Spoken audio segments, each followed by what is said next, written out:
저희가 9월부터 열왕기하 말씀을 묵상하고 있습니다. 열왕기하를 묵상할 때 중요한 주제는 하나님이 우리의 진정한 왕이 되신다 하는 것입니다. 사사기에 많은 사사들이 등장하죠. 그러나 진정한 사사, 그들의 구원자는 하나님이셨습니다. 동일하게 열왕기서 왕정시대를 시작하는 열왕기서에서 핵심 주제는 바로 하나님께서 우리의 진정한 왕이 되신다, 주인 되신다 하는 겁니다. 그것은 하나님의 백성의 모델이자 상징인 이스라엘 역사를 통해서 하나님은 우리에게 어떻게 주인이시고 왕이신가, 그리고 우리가 주인 되신 하나님을 왕으로 모시지 않을 때 어떤 고난, 어떤 어려움이 있는지를 이스라엘 역사는 알려줍니다. 로마서 4장 16절의 말씀을 제가 읽습니다. 그러므로 상속자가 되는 그것이 은혜에 속하기 위하여 믿음으로 되나니 이는 그 약속을 그 모든 후손에게 굳게 하려 하심이라. 율법에 속한 자에게 뿐만 아니라 아브라함의 믿음에 속한 자에게도 그러하니 아브라함은 우리 모든 사람의 조상이라. 왜 우리에게 이스라엘 역사가 필요한가? 아브라함은 모든 믿음의 조상, 모든 믿는 사람들의 조상이라고 말합니다. 그래서 우리가 이스라엘 역사 자체, 그 역사 자체에 대한 내용이라기보다 하나님께서 하나님의 백성의 상징으로 이스라엘을 주셨고 그들이 어떻게 하나님과 동행했는가, 그들이 어떻게 하나님을 왕으로 모시고 동행했는가, 또 그들이 하나님을 왕으로 모시는데 어떻게 실패했는가, 그것을 통해서 우리의 삶의 영적인 원리를 알려주시는 것입니다. 열왕기는 솔로몬 이후에 남과 북으로 분열된 분열 왕국 시대의 역사입니다. 북이스라엘의 왕들 중에는 단 한 명의 왕도 하나님의 마음에 합한 왕, 그 기준이 다윗 왕이었죠. 하나님 마음에 합한 왕이 없었습니다. 남유다에서는 간혹 다윗과 같이 하나님의 마음을 기쁘시게 한 합한 왕이 있었지만 대다수의 왕들은 하나님을 온전히 섬기는데 실패했습니다. 제가 앞서 말씀드린 그 핵심적인 주제로 설명을 한다면 하나님을 진정한 왕으로 모시는데 그들이 실패했고 하나님을 진정한 왕으로 인정하지 않았다는 거예요. 오늘 우리가 묵상하는 열왕기하, 특별히 열왕기하 2장에서 9장까지의 내용을 보면 하나님을 진정한 왕으로 모시는 것의 중요함과 또 그것을 특징적으로 보여주는 또 내용이기도 합니다.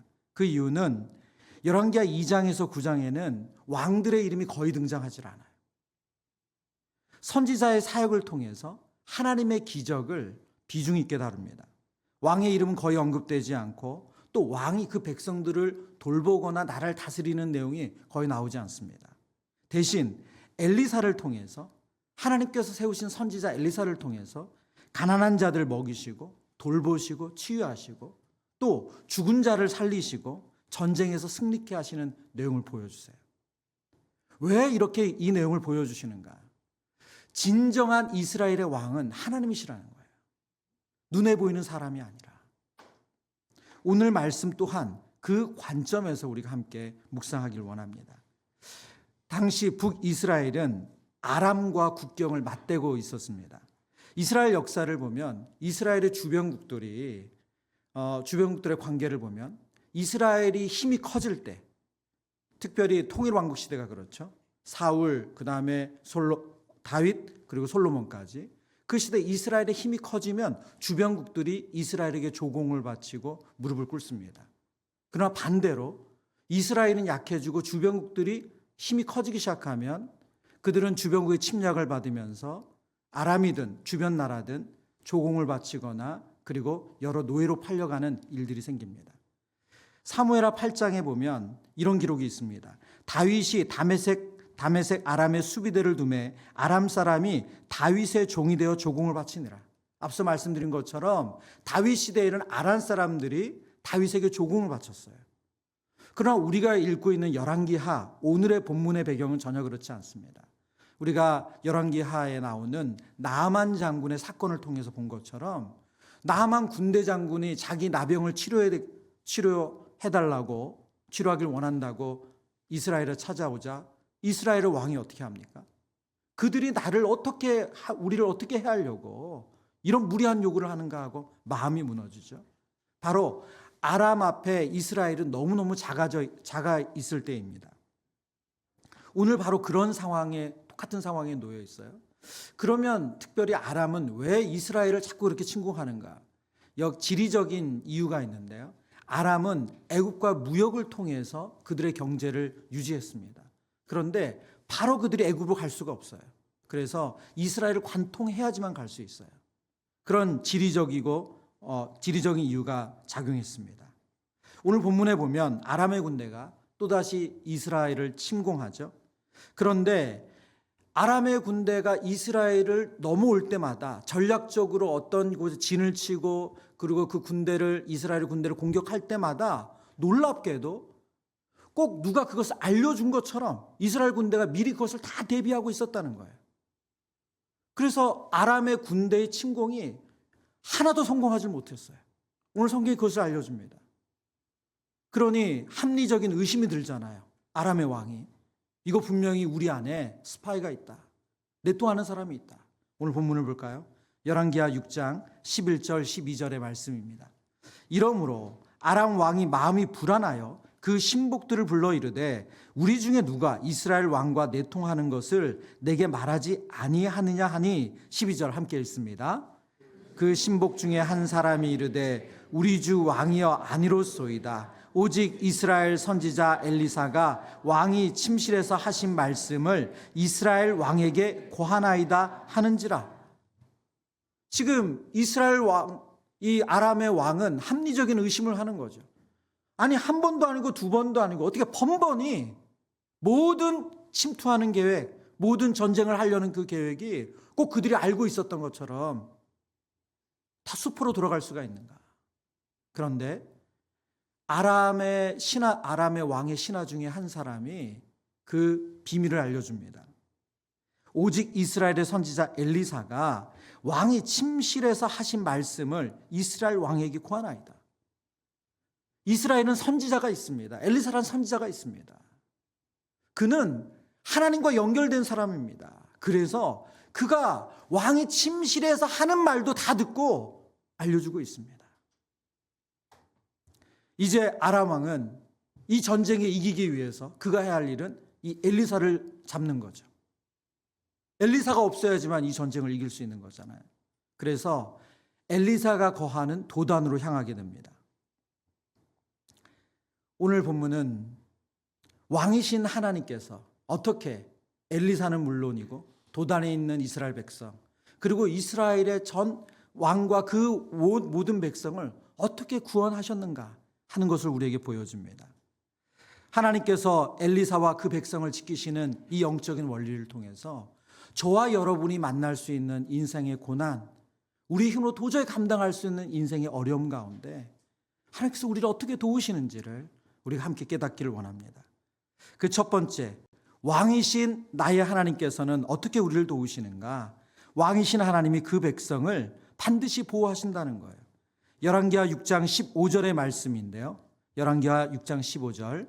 하나님의 사람 사환이 일찍이 일어나서 나가보니 군사와 말과 병거가 성읍을 에워쌌는지라.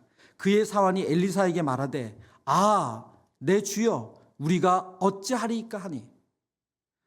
지금 도단에 엘리사가 거하는 그 도단에 아람의 군대가 왔습니다. 아람의 군대가 얼마나 많이 왔는지 도단을 에워쌌대요. 도망갈 수 없도록 그 성을 둘러쌌어요. 그것을 본 사환이 두려움이 가득해서 내 주여 어찌하리이까 탄식하는 거죠. 이제는 저희 완전 죽었습니다. 저희는 살 방법이 없습니다. 두려움에 그 마음이 완전히 물처럼 녹아지는 거예요. 여호수아서에 보면 하나님께서 이스라엘 백성과 함께 하셔서 정복 전쟁을 할 때 그 전쟁에서 가나안에 있는 모든 족속들이 너무나도 힘없이 무너지거든요.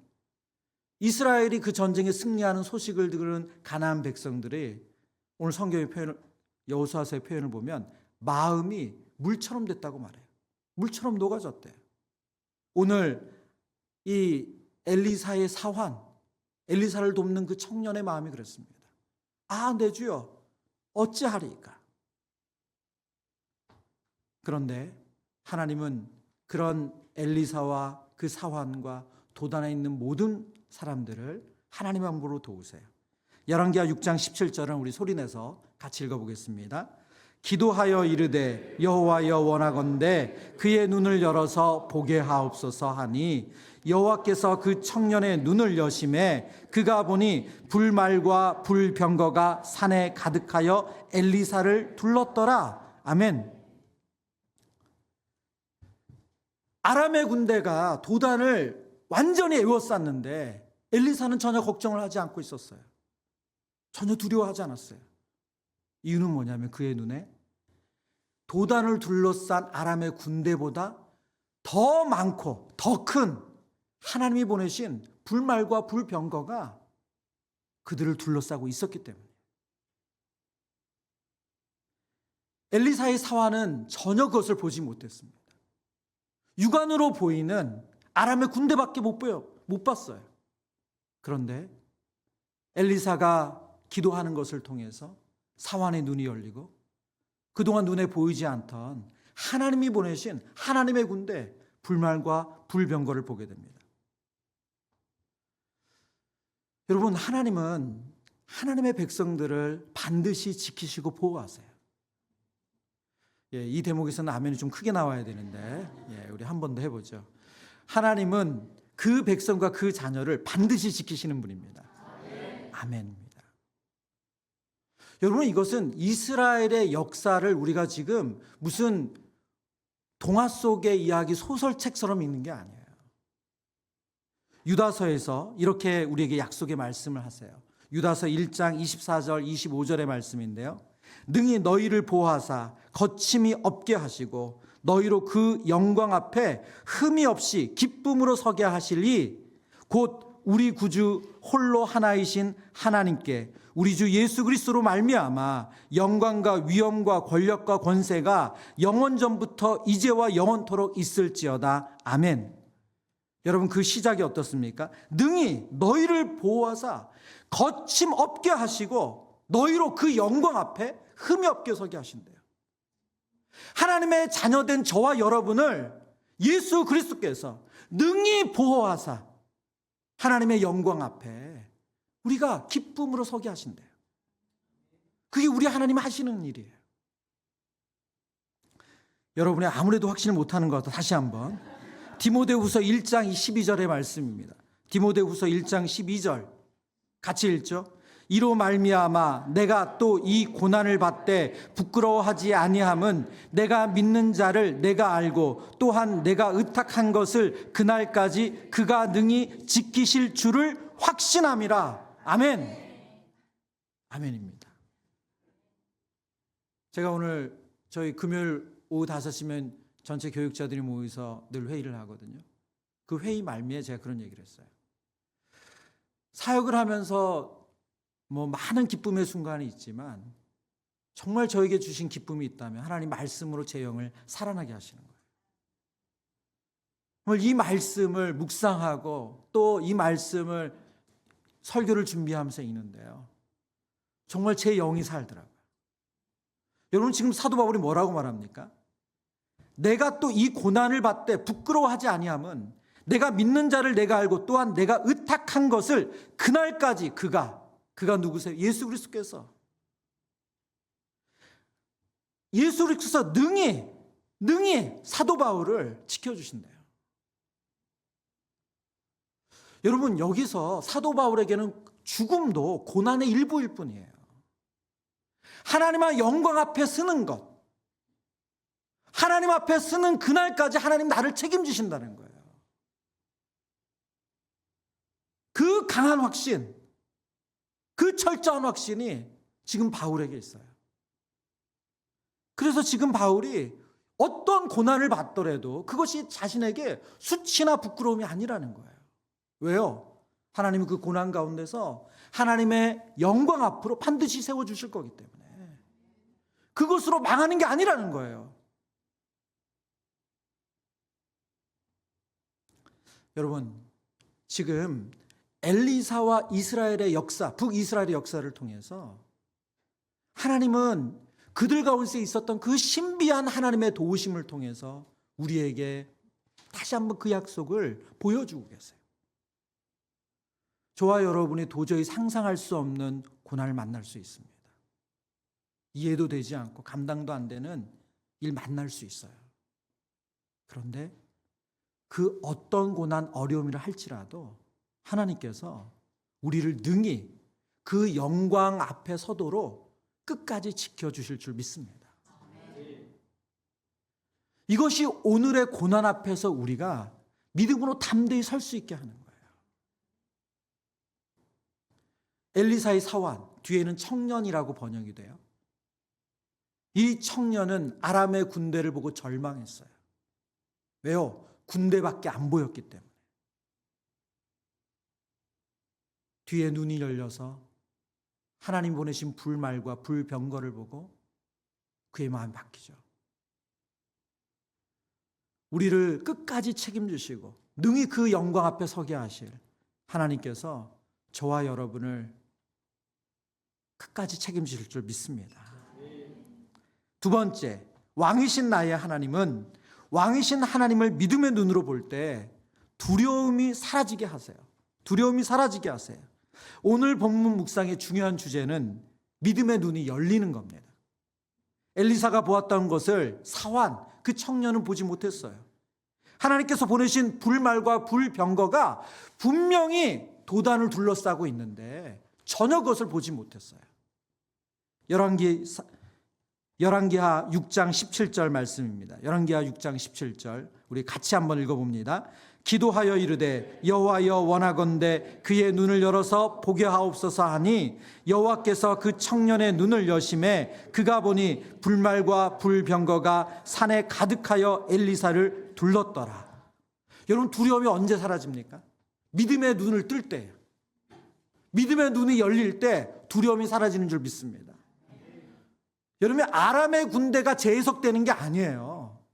믿음의 눈이 열려서 하나님의 군대가 보일 때예요. 하나님의 능력이 크심이 보일 때예요. 여러분, 하나님의 말씀이 그냥 책에 갇혀있는 문자가 아니라 이 말씀이 살아있고 운동력이 있어서 우리의 영과 혼과 골수를 쪼개는 그런 치유의 능력, 회복의 능력, 하나님의 권능, 하나님의 임재로 경험되어질 때 두려움이 사라집니다. 우리가 여기서 기도의 중요성을 다시 한번 깨닫습니다. 기도는 하나님과 연결되는 것입니다. 하나님의 음성을 듣게 되고 하나님의 임재를 경험하게 되는 게 기도예요. 여러분, 믿음은 열심히 무엇을 하는 것이 핵심이 아니라 하나님과 연결되는 것이 중요합니다. 하나님과 연결되지 않고 믿음으로 열심히 산다는 것은 그건 종교적인 거지 믿음이 아니에요. 오늘 이 밤에 우리가 왜 모였습니까? 기도를 통해서 하나님과 연결되기 위해서예요. 하나님을 만나기 위해서 아닙니까? 오늘 기록된 하나님의 말씀이 그냥 허공에 떠도는 그냥 글자도 아니고 문자도 아니고 나에게 주시는 하나님의 음성으로, 나에게 약속하신 하나님의 능력으로 경험되어지기 위해서 우리가 그 하나님을 만나기 위해서 이 밤에 모인 줄 믿습니다. 저는 이 말씀을 묵상하는데요, 오늘날 부모된 우리가 자녀들에게 물려줄 믿음이 바로 여기에 있습니다. 현실의 문제로 미래에 대한 불안으로 두려워하는 자녀들에게 우리가 기도를 통해서 아이들에게 그 믿음의 눈을 열어주는 것, 그걸 저희들이 하는 거 아니에요? 우리는 그 하나님이 일하심을 보고 믿음의 눈이 열려서 그것을 보고 자녀들에게도 하나님 널 그렇게 도우실 거야. 하나님 너를 그렇게 책임지실 거야. 여러분, 우리가 믿음의 눈을 열어서 아이들에게 그걸 연결시켜줘야 되는 거 아닙니까? 이천수 목사님이 쓰신 책 중에 갑절의 영감을 주소서라는 책이 있습니다. 이 책에 나오는 예화예요. 이 위라클이라는 유튜브 채널을 운영하는 박위 형제라는 형제 이야기를 이제 그 책에서 이야기하는데요. 이 박위 형제는 회사에서 승진해서 축하 파티를 하다가 그 축하 파티 중에 이제 낙상 사고를 입어서 전신마비 판정을 받습니다. 예. 근데 형제가 간증하러 다닐 때마다 이 전신마비가 됐지만 하나님께 정말 감사하면서 자신의 사명을 다하거든요. 이 형제가 간증하러 다닐 때마다 보여주는 MRI 사진 그리고 그때 상황이 담긴 영상이 있어요. 예, 그거를 이제 그 MRI 사진 여러 그런 관련된 사진들이 있거든요. 근데 자신이 그런 큰 사고를 당했는데 무슨 정신으로 그것을 다 이렇게 기록물로 남겨서 있었겠어요. 그런데 이 내용들이 어떻게 남아있냐면 사고 직후에 박 형제의 어머니가 이 MRI 사진이랑 당시 정황들을 다 카메라에 담아 놓았다는 거예요. 그러면서 박 형제가 수술이 끝나고 깨어났을 때 그 아들에게 뭐라고 말씀하셨냐면 내가 나중에 간증할 때 증거 자료가 필요할 때니 내가 다 찍어놨다. 이렇게 말씀하셨다는 거예요. 이찬수 목사님의 책에 나와 있는 내용을 그대로 제가 인용할게요. 전율이 느껴지지 않는가? 아들의 현실은 전신마비로 몸을 못 움직인다. 그런 상황에서 어머니는 영적인 안목을 가지고 이야기하는 것이다. 넌 이렇게 안 끝난다. 너 회복할 수 있다. 나중에 하나님이 너를 통해 어떻게 일하셨는지, 어떻게 회복시켜 주셨는지 많은 사람에게 나누고 간증할 때 그때 증거 자료로 사용하라고 내가 이 MRI 사진 찍어놨다. 영적인 부모는 이런 영적인 안목을 가진다는 거예요. 지금 눈앞에 보이는 전신마비가 된 아들, 세상 다 무너지고 끝난 것 같은 그 아들만 보이는 게 아니라 그 뒤에 계시는 불말과 불병거를 보내신 그 크신 하나님을 보는 거. 그게 믿음의 눈이 열린 부모의 모습이라는 거예요. 여러분, 기도하는 부모는 이 영적인 안목을 가지고 있어야 돼요. 우리가 우리 자녀들에게 그 믿음이 있어야 되지 않겠습니까? 이것은 우리가 가정에서만 일어나는 일이 아니고요. 우리의 직장 생활, 우리가 소속한 사회 속에서 동일하게 믿지 않는 사람 가운데서도 우리의 영안이 열려 있을 때 하나님께서 그 모습을 다 또 사용하신 줄 믿습니다. 사도행전 27장에 보면 이런 내용이 있어요.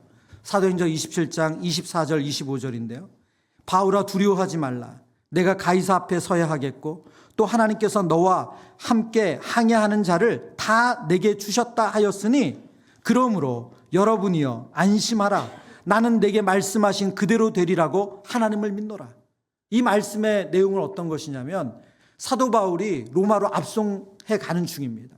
백부장과 그리고 여러 사람들이 그 한 배에 타서 지금 겨울철 바다를 건너서 항해를 하고 있어요. 바울은 지금 이때 나갈 때가 아니다. 배가 출항할 때가 아니라고 눈이 말렸지만 백부장은 뱃사람들의 말을 믿고 출항을 했어요. 초반에는 아무 일도 안 일어났고 괜찮았는데 시간이 지나서 큰 광풍을 만나서 배가 난파할 위기에 처했습니다. 성경에 보면 여러 날 동안 해도 별도 보지 못했대요.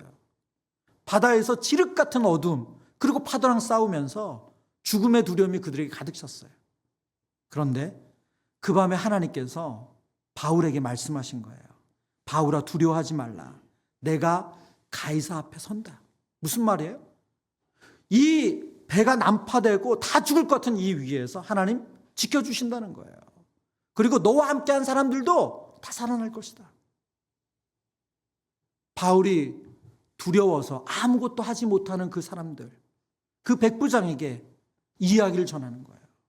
안심하라고. 하나님께서 나에게 이렇게 말씀하셨다고. 당신들의 눈에 보이는 것은 지금 배가 부서지고 물이 들어오고 식량이 떨어진 것밖에 안 보이지만 반드시 하나님은 나도 당신들도 책임지신다. 여러분, 이것이 영안이 열려서 하나님의 불말과 불병거를 보는 사람, 그런 사람의 태도 아닙니까? 저와 여러분이 직장 속에서 정말 하나님의 음성을 듣고 하나님의 말씀의 인도함을 받아서 이렇게 확신 있는 메시지를 전할 수 있기를 축원합니다. 제가 참 부끄럽지만 그래도 저희 가정에 있었던 일이기 때문에 좀 나누려고 해요. 저는 저희 자녀들을 교육하면서 제가 실패한 게 있습니다. 뭘 실패했냐면 가정예배를 실패했어요. 아이들 어렸을 때 정말 가정예배를 누차 시도를 했거든요. 그러나 가정예배 끝은 파국이었어요. 예. 부부싸움과 아이들과 저희들의 그런 하여튼 좋게 끝난 적이 없어요. 그래서 이거는 될 일이 아니다. 그리고 마음으로 어느 순간 접었어요. 그런데 어떻게 아이들에게, 자녀들에게 믿음을 가르쳐야 될까? 제가 정말 그걸 놓고 기도하고 고민했거든요. 그러면서 어떤 계획을 세웠냐면, 저희 가정에 정말 중요한 일, 실제적인 일, 제 힘으로 도저히 감당할 수 없는 일, 우리 아이들 모두가 다 아는 일, 그런 일이 생길 때 저희가 그 기도 제목을 나누고 같이 기도하는 거예요. 예를 들면 뭐 전세 사니까 2년에 한 번씩 이사를 가잖아요. 분당에서 아이들 키우냐고 거의 뭐 20년 가까이 살았는데 거의 뭐 메뚜기처럼 2년에 한 번씩 이사를 갔어요. 저희 힘으로는 도저히 이사할 때마다 쉽지 않았거든요. 그러면 그때 아유 너희들이 뭐 어린데 뭘 알아 이러고 안 가르쳐준, 이런 일이 어떤 상황인지 안 알려준 것이 아니라 아주 정확하게 알려줬어요. 너희들 전학 갈 수 있어. 기도해야 돼. 여러분, 아이들 일이잖아요. 자신들 일이잖아요. 그렇죠. 전세금은 뛰어오르고 엄마 아빠가 가진 돈은 딱 한계가 뻔하고, 그때마다 아이들 같이 기도했어요. 그리고 하나님이 어떤 일을 하시는지를 봤어요. 그리고 제가 아프거나 또 아주 중요한 질병에 걸리는 기도 제목을 또 저희들이 알게 되거나 저희 친인척이나 또 이런 상황들이 오면 그 기도 제목을 같이 나눕니다. 그리고 기도해요. 하나님 어떻게 도우시는지. 제가 가정 예배가 안 된 것에 대한 쓰라린 마음이 있었는데 시간이 지나고 보니까 하나님께서 그 대안을 통해서 저와 아이들이 믿음에 나눌 수 있도록 그 은혜를 주셨더라고요.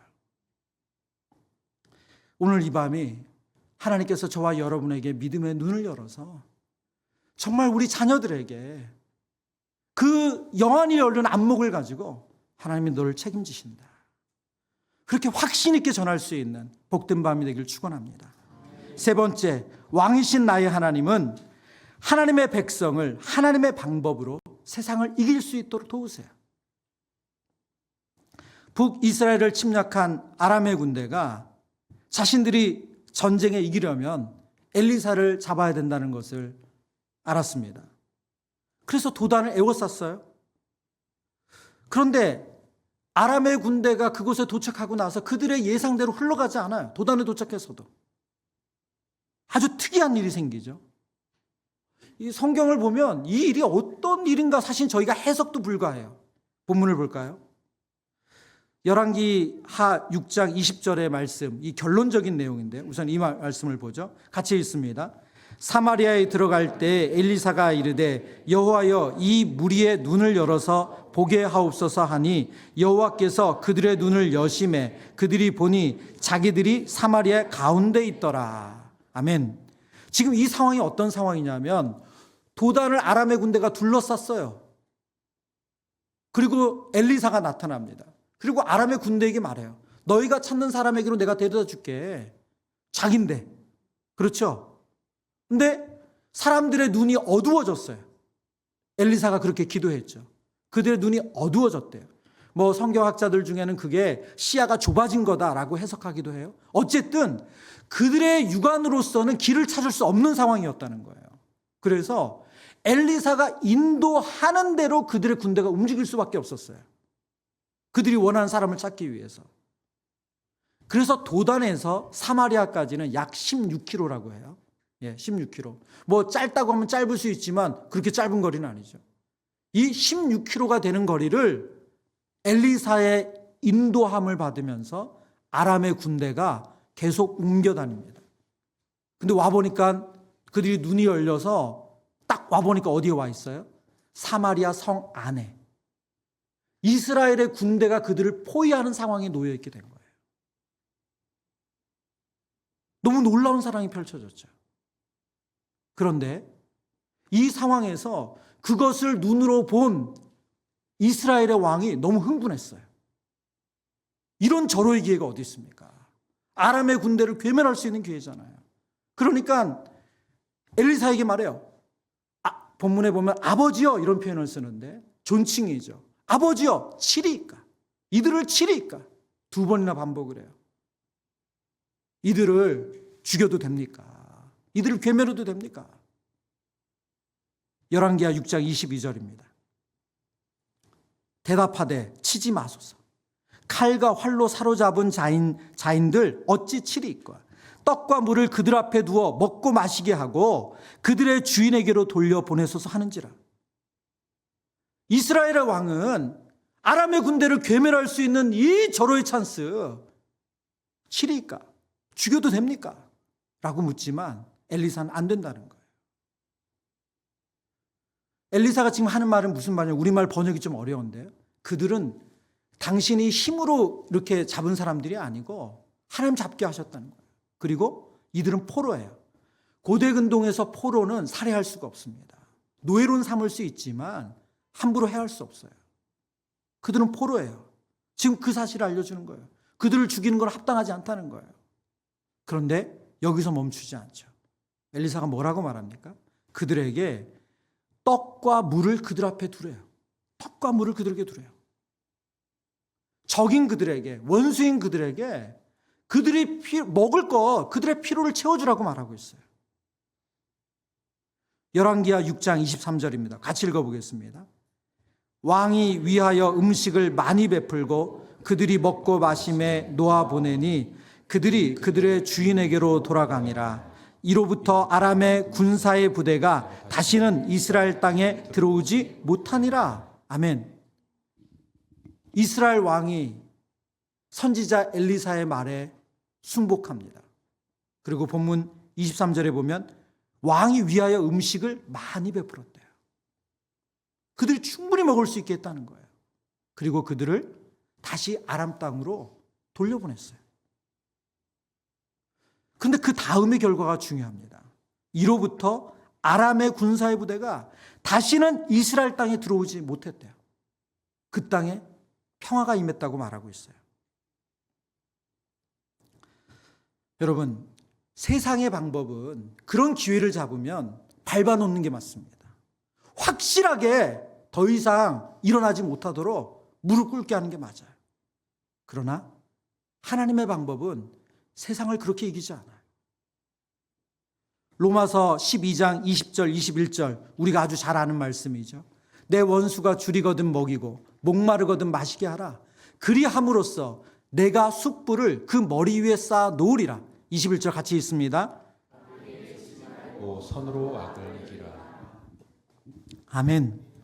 여러분, 내 원수가 줄이거든 먹이고 목마르거든 마시게 하래요. 열왕기하 6장의 말씀 아닙니까? 지금 아람의 군대 사마리아 성 안에 도관에 든 쥐가 된 그들을 향해서 엘리사와 이스라엘 왕이 한 일 아니에요. 원수가 줄이거든 먹이고 목마르거든 마시게 하는 거예요. 근데 이 행위가 무슨 행위냐? 그러함으로 내가 숯불을 그 머리에 쌓아 놓는데요. 여러분, 뜨거운 게 머리 위에 놓이면 어떤 현상이 일어납니까? 얼굴이 죽어요? 예, 죽을 수 있어요. 맞습니다. 죽을 수 있어요. 네, 죽으면 안 되죠. 그럼 원수 죽어라 그러는 거잖아요. 숯불을 뜨거운 거를 머리 위에 놓으면 네, 얼굴이 붉게 상기가 되죠. 이건 무슨 말이냐면 부끄럽게 한다는 거예요.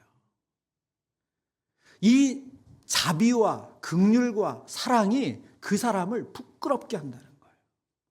그가 한 악한 행동, 그가 한 잘못된 것을 그 스스로 부끄럽게 느끼게 한다는 거예요.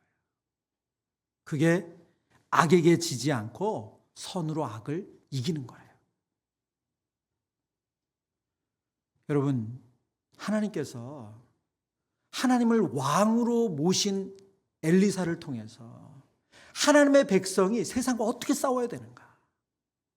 세상이 나에게 해준 대로 돌려주는 것이 아니라 선으로 악을 이기는 거예요. 그 방법이 뭡니까? 사랑이에요. 사랑이에요. 원수가 줄이면 먹을 것을 주고 목마르면 물을 주는 거예요. 그게 세상을 이기는 거래요. 그래서 오늘 본문에 보면 누구도 실패하지 않았어요. 모두가 다 이기게 만들어요. 여러분, 사실 이 본문 가운데는 선교적으로도 아주 중요한 메시지가 담겨 있어요. 우리는 이스라엘만 하나님을 택하셨다, 그런 선민사상적으로 성경을 볼 수 있는데 오늘 하나님께서는 아람의 군대를 보호하심으로 모든 이 땅의 백성들이 하나님의 사람임을 하나님 보여주시는 거예요. 저와 여러분에게 하나님께서 하나님을 왕으로 모신다면 우리가 이 세상 가운데서 어떻게 싸워야 되는가? 그래, 나에게 이렇게 했어? 내가 거기에 올라가 봐. 내가 하나님 도우셔서 내가 승진만 해봐. 너 가만두나. 이거는 하나님의 방법이 아니라는 거예요. 하나님 우리를 그런 영광스러운 자리, 그런 자리 두셨다면 그 자리에서 친절을, 긍휼을, 자비를, 사랑을 베푸는 것. 그래서 그 사람을 부끄럽게 하는 것. 그게 선으로 악을 이기는 거라 말씀하십니다. 말씀을 정리합니다. 왕이신 하나님을 왕으로 섬긴다는 것. 그것은 우리의 삶이 완전히 바뀌어지는 거예요. 첫 번째, 하나님께서는 그 백성을 반드시 지키시는 줄 믿습니다. 하나님 보호하세요. 저와 여러분을 두렵게 하는 어떤 큰 어려움이 있다 할지라도 하나님은 우리를 보호하셔서 하나님 앞에, 그 영광스러운 하나님 앞에 기쁨으로 서게 하실 줄 믿습니다. 또한 하나님은 우리를 보호하실 때 믿음의 눈을 열어서 하나님께서 우리와 함께 하신다는 것을 보게 하셔서 두려움을 사라지게 하신 줄 믿습니다. 또한 그 하나님께서 하나님의 방법으로 세상을 이겨낼 수 있도록 우리 가운데 힘 주시는 줄 믿습니다.